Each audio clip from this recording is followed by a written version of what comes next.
welcome to my channel. My name is Shannon and I am a mom of 8 kids, and today is my daughter's birthday. She's my 5th child and she is 6 years old today. So in honor of her, I thought I would share her birth story. She was our first unassisted birth out of 4. We have had 4 of those, and she was the first one. And at the time we were living in Wyoming, about 100 miles from the nearest hospital. There was a clinic about 12 miles away probably, but they did not have any birthing resources or anything. So we were about 100 miles from the nearest hospital, and the midwife that I had my 4th child with was about 3 hours away, so about 180 miles to get to her. So I had originally planned on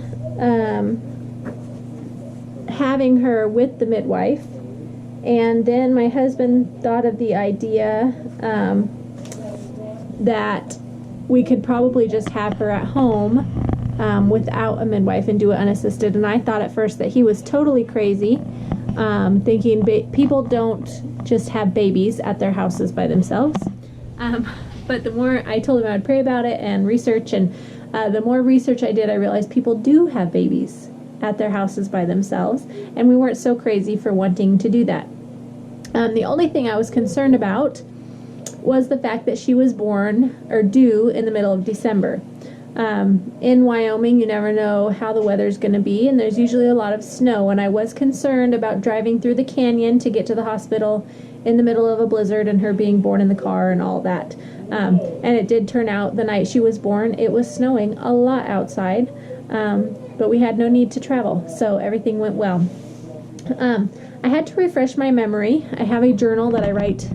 I usually write everything down, helps me to process it in my brain, but I did write down her birth story, so I thought I would just read it to you guys and then add to it anywhere that I feel like I need to add to it. It says, my pregnancy with Kaydence was different than the others. I didn't visit the midwife until I was 33 weeks pregnant. In the beginning, I had my mind made up that I was going to the midwife in Idaho again, the same place where I had had Kyla May. But Austin thought we should have the baby at home unassisted. I told him he was crazy, but that I would pray about it, and the more I prayed, the more I realized that people do have babies at home by themselves. I saw the midwife once before labor and birth, mainly for paperwork reasons, but also for peace of mind and to get my questions answered. She was great, very supportive of our decision, and willing to answer any questions that I had. After my visit, I did all my measurements myself, and I emailed her the numbers. On December 12th, 2013, my baby's due date, I woke up at about 11 p.m. with hard contractions every 10 minutes. I had been having some random, pretty painful ones for a couple of days, but nothing consistent. These contractions I had were strong, and they were staying right around 10 minutes apart. At 2:00 a.m. on the 13th, I woke Austin up after about 4 hours of contractions and told him that we should probably start getting things ready.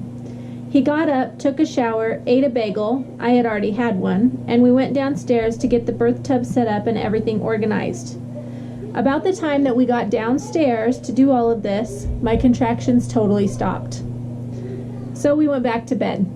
Then the next day, we left our house. We went to his work to get his paycheck. We went into town to go to the grocery store and deposit his paycheck. And around 11 o'clock, while we were at the grocery store, I had a couple of contractions.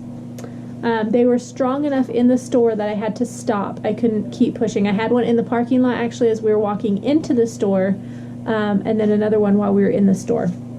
I remember having to lean over the cart in the store, thinking I'm sure people are looking at me like I'm crazy. So after the store, we went home, ate lunch, and sent the kids down for naps. Austin and I sat down to grade some school papers, and my contractions started again, hard and painful, and every 15 to 20 minutes. This was around 1 o'clock p.m. Around 3 o'clock, I texted the midwife and told her what was going on. At 4 p.m., Austin took the kids over to a friend's house, and I went downstairs to set up what I could. When he got back, he started putting water in the tub for me, and I labored in there for about 30 minutes, and I just could not get comfortable. I remember Kyla, my fourth child, she was born in the bathtub, into the water, and I spent my entire time laboring with her. From the time we got to the midwife birth center, I was in the tub the entire time until after she was born. And it was wonderful. And then with Kaydence, I could not get comfortable in that bathtub. I sat in there for like 30 minutes and I was moving around the whole time, and I finally was like, I can't do this. I just can't get comfortable. So I got out and I never got back in. The contractions never got consistent until about 6 p.m. They were about 10 minutes apart, and then 6 minutes, and then we quit counting because it didn't matter. This labor and contractions were very different. With each contraction, it felt like she was squeezing my rectum with her hand. So if you haven't watched my the birth story of my 8th baby, his contractions were exactly the same as hers. They have a few similarities, which is very interesting. I'll tell you about that in a little while, but I remember thinking with him, these contractions feel like Kaydence's contractions. So they were very similar and a lot different than all the other kids. At 7:28 or close to it, I told Austin I had to go pee. He said, "You better hurry before you have another contraction." He knew I was getting close to having a baby. I made it to the toilet, and then another contraction started, and I couldn't help but push.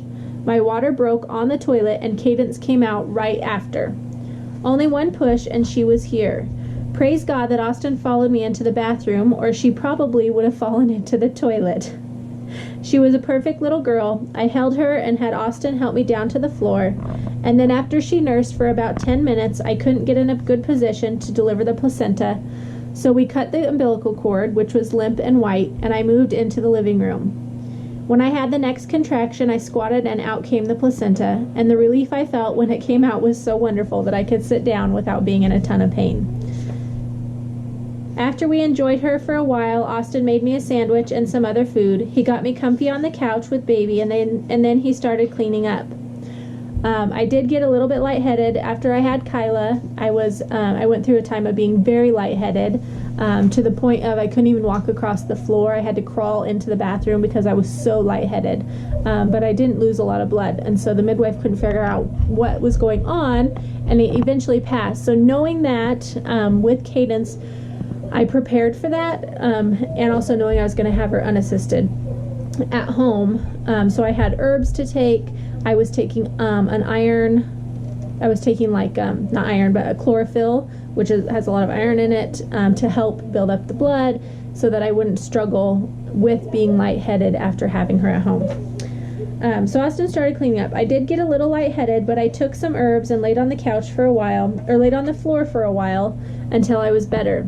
So when I started getting lightheaded, Austin had me get down on the floor, and I put my feet up like you would someone who's in shock. And I just laid there until it was better. And I never passed out or anything, but just to do that was very helpful. We were able to sleep on the couch until 2 a.m., and I was too uncomfortable, so Austin helped me up to our bed for the rest of the night. At 10 o'clock the next morning, our other kids showed up, and then we went that afternoon to Idaho to the midwife to get everything checked, and took the placenta and everything for her to look at it. So everything went really well with her birth. It was pretty short once it actually got going, and it was wonderful. It was really, really nice. We had a fireplace, and the fireplace was going, and just being home and with my husband, just us with the snow outside, it was really nice. So Kaydence was born at 7:30 p.m. and she weighed 5 pounds and 3 ounces. She was 19 inches long, so she was a long, skinny little thing. She didn't weigh very much, but she was long for how skinny she was. She was born, this is the similarities that her and Clayton have, my 8th baby. Their contractions were very similar.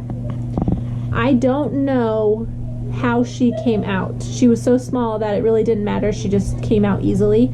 Clayton was 2 pounds bigger than her. So it was harder to get him out because of the way he was born. He was born with a face presentation, so like his head was like this with his face coming out first.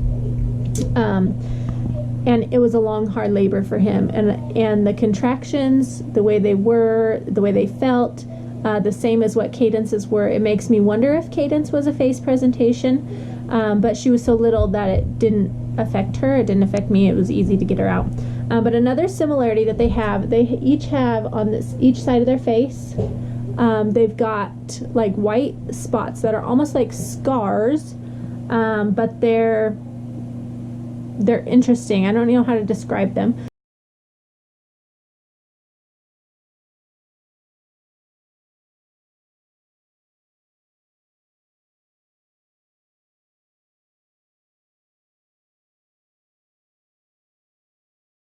But they both have the same spots, the same 3 spots on their faces. So that's another interesting thing with their contractions being so similar. I have not found anyone, midwife, doctor, chiropractor, researching online, I have not found any information about the white spots. Nobody seems to know what caused them or what they are.